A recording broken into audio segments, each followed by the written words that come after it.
Hello, this is Takami of Suikosha. I am Japanese carpenter. From now, I explain the sliding rail, how to make sliding rail.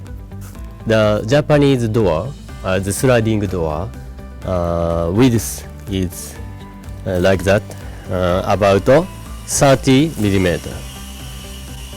And this part about 80 millimeter, and this part 12 millimeter.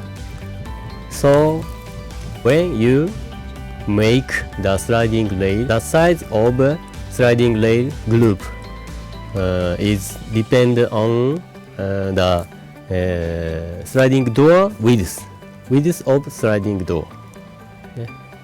So when you make the sliding rail, at first you have to decide the sliding door width, and